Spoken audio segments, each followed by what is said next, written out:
A paz do Senhor, meus irmãos e minhas irmãs, sejam muito bem-vindos ao nosso canal É Tempo de Ensinar EBD, um canal exclusivo para os amantes da Escola Bíblica Dominical. Você aí já me conhece, eu sou Adriano Ricobelo, sou presbítero da Assembleia de Deus aqui da Cidade Franca, interior de São Paulo. Também sou professor da Escola Bíblica Dominical. Ministro aulas também no CAPED, que é o Centro de Aperfeiçoamento de Professores da Escola Dominical. E hoje, dentro do nosso canal, no quadro Reflexão, nós iremos falar sobre a teologia da prosperidade. Então, dentro dessa questão, nós iremos abordar, fazendo uma abordagem reflexiva, tá bom? Não tem o intuito de difamar a teologia ou as igrejas que abordam, mas o nosso canal, esse conteúdo tem como objetivo mostrar esse movimento que cresceu a partir da terceira onda. Lembra que eu falei na aula da segunda onda para a terceira onda, que é primeira onda, 1910 a 1950, segunda onda, 1950 a 1970 e a terceira onda, 1970 até os dias de hoje. Então vamos lá falar um pouquinho sobre alguns elementos da teologia da prosperidade, que é uma corrente teológica, tá bom? E tentar aqui chegar a uma conclusão. E também você que vai nos ouvir aí, você também tem toda a liberdade de chegar a uma conclusão, tá bom?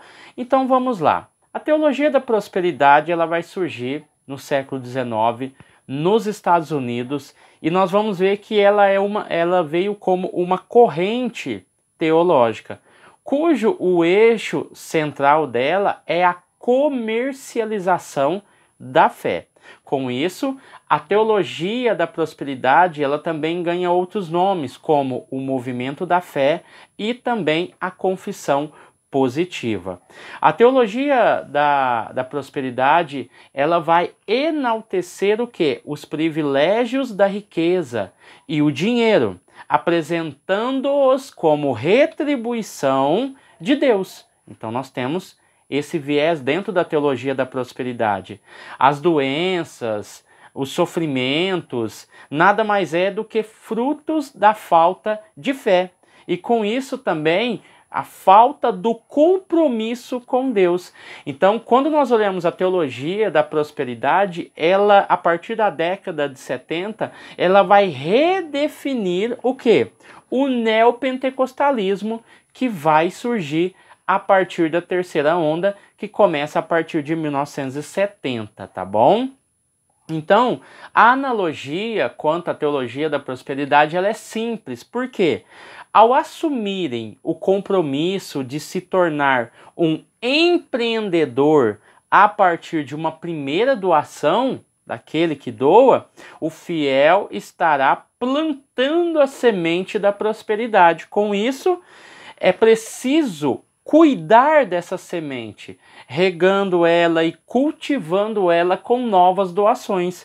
E aí você vai ver que a responsabilidade pelo sucesso e fracasso, ela depende da fidelidade de Deus e à igreja, ou seja, a fidelidade que esse doador tem a Deus e à igreja.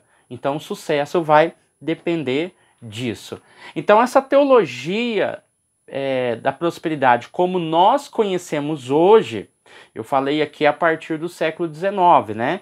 Mas essa que nós conhecemos a partir de hoje surgiu e ganhou, eu posso dizer que ganhou uma dimensão maior a partir do século XX, aonde continentes como o continente africano, o continente asiático e a América Latina, mediante as desigualdades sociais que estavam acontecendo a partir da década de 70, você vai ver que o surgimento aí da globalização que veio trazer a ideia do progresso, tanto na área política, na área social, mostrou-nos também uma nova realidade, que é a pobreza ao extremo. Então, com isso, com essa pobreza ao extremo, né, lembra das músicas americanas do Michael Jackson e outros autores muito famosos da época que faziam arrecadações para a África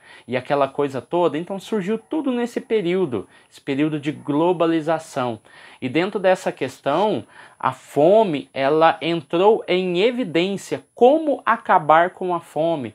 Como acabar com a desigualdade? Como os países podem como os países podem agir para amenizar a fome de bilhões de pessoas. Aí você vai ver que a teologia da prosperidade, ela surge nesse ambiente ao qual as pessoas procuram uma melhora financeira através da fé, e com isso nós vamos ver muitos adeptos convencendo-se e fazendo doações em troca de prosperidade e também o bem-estar. Então você começa a entender que a teologia da prosperidade, que está no âmbito religioso, ela tem fundamentos e é o nascedouro dela é as condições sociais que o continente americano, o continente africano, asiático e América Latina. Então, esse ambiente faz com que as pessoas olhem para o objeto teologia da prosperidade e comecem a cobiçá-la, a compreender que eu só vou ter uma vida boa, um bem-estar, eu vou ter prosperidade a partir do momento em que eu me entregar e fazer as minhas doações e fazer o meu papel como doador para a obra do Senhor, e assim eu vou conseguir ser uma pessoa mais feliz e também uma pessoa mais próspera, tá? Então a teologia da prosperidade não surgiu na Europa, como muitos pensam, mas a ideia surgiu devido fatores do século XVII, tá bom? Onde o calvinismo valorizava o quê? O trabalho, valorizava o acúmulo de riqueza. Então, nessa época, nós já vamos começar a entender que doença e pobreza era vista como uma falta de fé. Não que existia uma teologia da prosperidade na época, mas quem trouxe realmente, quem estudou a história da igreja sabe que os protestantes valorizavam muito a questão do trabalho, a família, valorizava também as horas trabalhadas, o dia de descanso do Senhor, enfim, são várias questões que envolvem o trabalho, a relação dinheiro e ideias teológicas. Então você vai ver que o calvinismo, ele valorizava muito essa questão, tá bom? Aí eu vou ter aqui dois nomes bem interessantes que vão surgir ao longo da história e vai fazer com que esse movimento cresça cada dia mais. Um homem chamado Essek Kenyon, e se escreve Kenyon, né? Kenyon. Ele nasceu em 1867 e faleceu em 1948. Sabe-se que ele foi influenciado por seitas metafísicas, tá bom? E nós vamos ver que no seu currículo ele virou adepto da ciência da mente, a ciência cristã e também a ideia do novo pensamento. Com isso, tudo o que dizemos se torna realidade. Com isso, realçando o poder da mente. Então, Essek Kenyon, ele vai fazer o quê? Ele vai ser influenciado por essas formas de pensar, que é como se fosse a filosofia na época de Paulo, que influenciava o cristianismo da época, né, para os irmãos ter a ideia. O gnosticismo, né, era o conhecimento filosófico aliado ao cristianismo. Aqui é quase a mesma coisa, só para os irmãos compreenderem. Então, na confissão positiva, tornar existente tudo o que declaramos é a fórmula. Tornar existente tudo aquilo que declaramos e confessamos com a nossa boca. Então você vai ver através daquilo que eu estou falando aqui, que vai tendo sentido aquilo que nós vemos hoje na teologia da prosperidade. É aquilo que eu falo, tem que se tornar realidade. Então essa ideia de que o poder da mente ela é fundamental para que os desejos e sonhos e aquilo que eu falo se torne realidade. Com isso, nós vamos ver também surgir outro nome, que é o americano Kenneth Adin. Kenneth Adin, ele nasceu em 1917 e faleceu em 2003. Esse já é mais recente. Você já deve ter visto alguma pregação dele no YouTube. Com isso, ele foi o maior divulgador da confissão positiva, sendo o precursor do movimento Palavra de Fé. Com isso, você vai ver dentro da história dele que ele sofria, Kenneth, ele sofria de leucemia e um defeito cardíaco congênito. Ele foi, segundo o testemunho dele, visitado pelo próprio Jesus em 1933 e ele foi curado. Com isso, ele dizia em alto e bom som que era preciso declarar a cura antes de vê-la.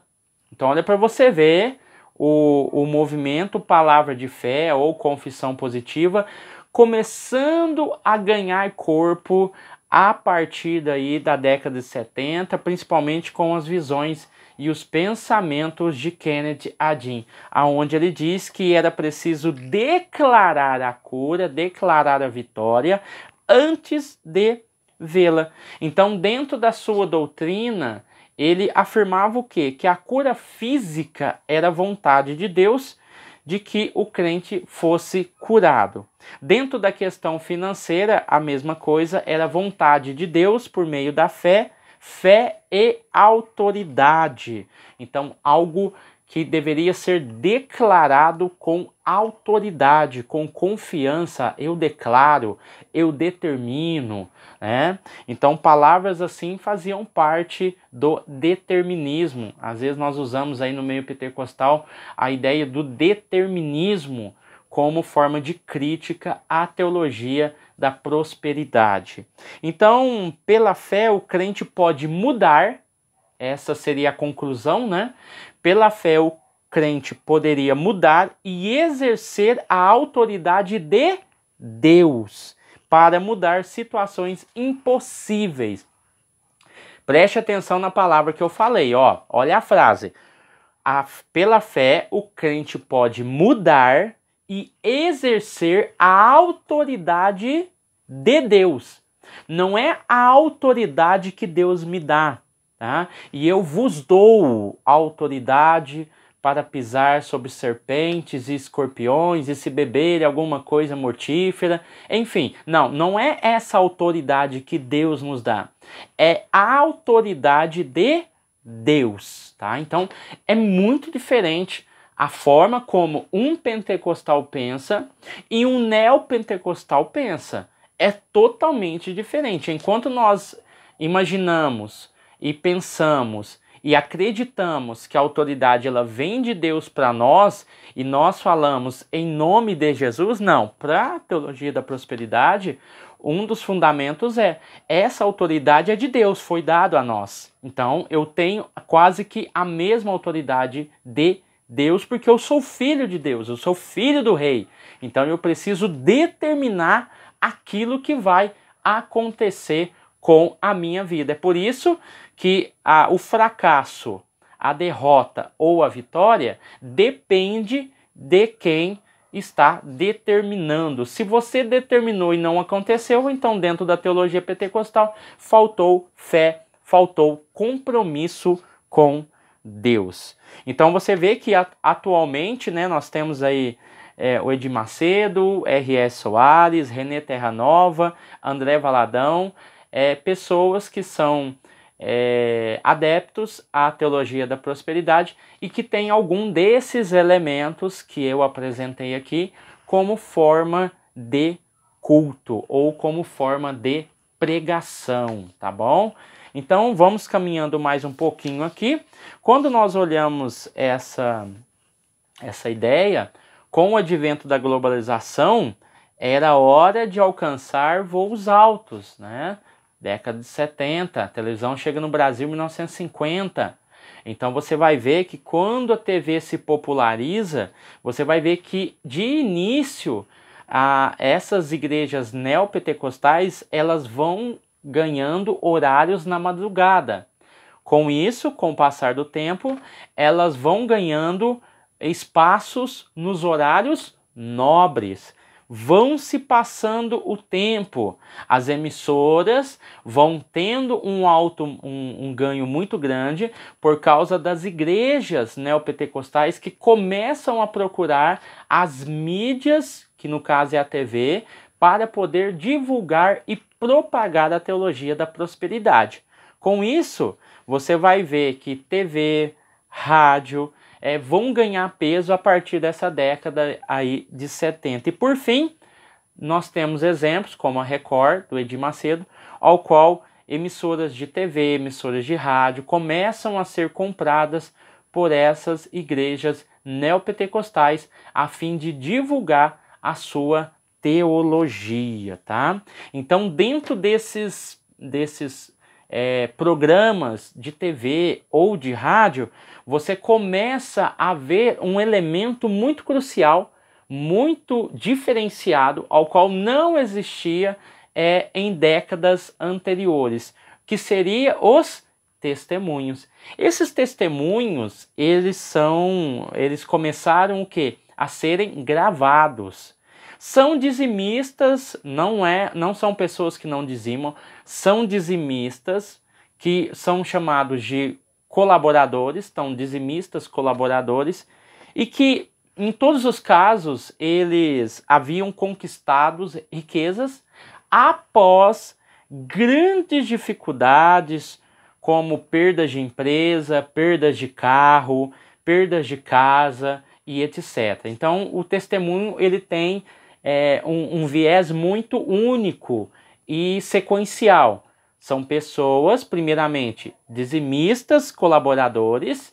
Segundo, são pessoas que haviam perdido tudo o que elas tinham.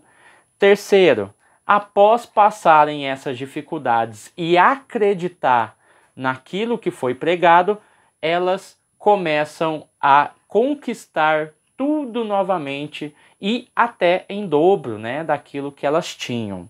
Então, além da própria menção do exorcismo, né? O exorcismo ele começa a ficar público e também a menção, tá, da cura divina. Então nós temos testemunho, exorcismo e cura divina. São três elementos indispensáveis para a teologia pentecostal, a teologia da prosperidade, dentro desse âmbito dos neopentecostais. Então nós vamos ver que o Brasil ele começa a figurar como uma das grandes nações com o maior número tanto de líderes e seguidores da teologia da prosperidade e do neopentecostalismo. Então você vai ver um crescimento muito grande dentro do Brasil. Então já está aberto as portas da fé mercadológica no Brasil, tá bom? Dentro desse viés, dentro dessa questão, há o pedido de ofertas, há a venda de amuletos, vassouras, sabonetes, martelos, meias, água benta do Rio Jordão. Então, aquilo que a Igreja Católica faz até hoje, a questão da água benta, os evangélicos neopentecostais, eles pegaram a mesma ideia da água benta, só que a água é do Rio Jordão. Então nós vamos ver também os óleos milagrosos, a areia da Terra Santa, enfim, são vários elementos que começam a ser vendidos dentro desse mercado, dentro dessa fé mercadológica, para os fiéis que estão acompanhando. Então não é somente produto. Se tivesse vendendo produtos, não tinha nenhum problema, nenhum mal. Não há maldade em vender um produto, seja ele um canal evangélico ou não. Faz parte do nosso cotidiano vender produtos. Mas a grande questão é vender amuletos sagrados para determinados fins, como eu citei aqui alguns elementos que se tornam sagrados a partir de uma oração. Então, os discursos, né, são recheados de profetizar, determinar, coragem, fé, vencer. E hoje nós falamos muito da palavra gratidão como um elemento, e não a palavra em si, porque é bom falar de fé, é bom falar de gratidão, é bom falar de coragem, mas isso não é, a palavra não é um amuleto. Ah, eu vou falar que eu sou grato a Deus, mas só para mim colocar ali na página do Facebook, do meu Instagram, e a realidade é outra. Não, não é um elemento, a frase não é um elemento, ela tem um significado, e esse significado ele deve ser visto também na prática, tá bom? Então é nesse sentido que eu quis expor as palavras. Então com isso, nós vamos ver que se conseguiu ou se não conseguiu aquilo que desejou alcançar, a culpa é sempre do fiel, afirmando que houve o quê? Falta de fé. Então nós vamos ver que o mercado da fé, ele tem crescido muito com a teologia da prosperidade. E isso tem influenciado também até os meios pentecostais, que são os pentecostais clássicos, né? 1910, 1950, pentecostais clássicos. E essas igrejas, em muitos casos, você pode conhecer alguma que já foi, eu não poderia dizer contaminado, eu poderia dizer que ela foi influenciada. Ela foi influenciada pela teologia da prosperidade, ao qual eu, mediante a uma situação que eu preciso de um milagre, eu preciso de tocar alguma coisa para me sentir confiança. Lembra que a fé é o firme fundamento daquilo que eu não vejo? A fé é o firme fundamento das coisas que eu não vejo, eu não sinto, ou seja, a fé é algo invisível. Mas a partir do momento que você pega elementos e faz com que ele se materialize, eu estou mostrando para o fiel, para o seguidor de determinada religião, de que a fé, ela é baseada naquilo que eu vejo, naquilo que eu toco. Então eu preciso de pegar água, eu preciso de levar para tal lugar, eu preciso de pegar tal elemento e colocar em determinado local. Enfim, eu preciso de manipular essa fé para que eu possa levar essa fé que está dentro de uma garrafa, que está dentro de um vidro, eu tenho o poder de manipulá-la. Então eu vou pegar ela, vou levar até onde eu desejo que aconteça determinado milagre, e aí eu tenho que fazer apenas o papel de contribuir e confiar.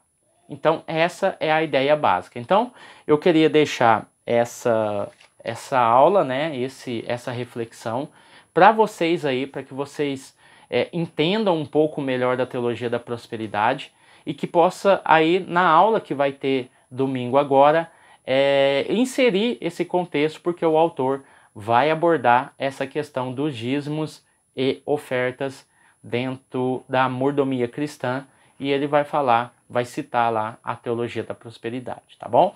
Então Deus abençoe você, Deus abençoe sua casa e sua família, fique com Deus e até o próximo vídeo em nome de Jesus, amém? Não se esqueça de se inscrever no canal, não se esqueça de comentar no canal, compartilhe aí na sua igreja, nos grupos de WhatsApp, grupos de Facebook, tá bom? Eu quero fazer uma pequena crítica aqui, tá bom? Tem uns grupos de Facebook, né, que estão alinhados à EBD, só que os integrantes desse grupo são políticos, né? Eu gosto muito de política, mas quando é para falar de religião é uma coisa, política é outra. Se eu estou num grupo de EBD, eu quero ver coisas relacionadas a EBD. Então tem alguns grupos que estão sendo usados para fazerem políticas, seja do lado A, seja do lado B, ok? Então, a gente tem que tomar um pouco de cuidado aí, tá bom? Não vamos misturar as coisas. Eu estou falando aqui para um canal de EBD. Se eu trago um assunto político relacionado à lição, é uma coisa. Se eu trago um assunto político relacionado àquilo que eu acredito, que eu creio, aí aqui o canal é Tempo de Ensinar EBD, não é lugar para isso, defender candidato A, defender candidato B, porque aqui é EBD, a não ser que a revista me dê vazão para falar sobre determinados assuntos, como eu já falei e já tenho vídeos aqui quando eu falei sobre a liberdade de expressão, tá bom? Então Deus abençoe você, Deus abençoe sua casa, sua família, e fique com Deus e até o próximo vídeo em nome de Jesus.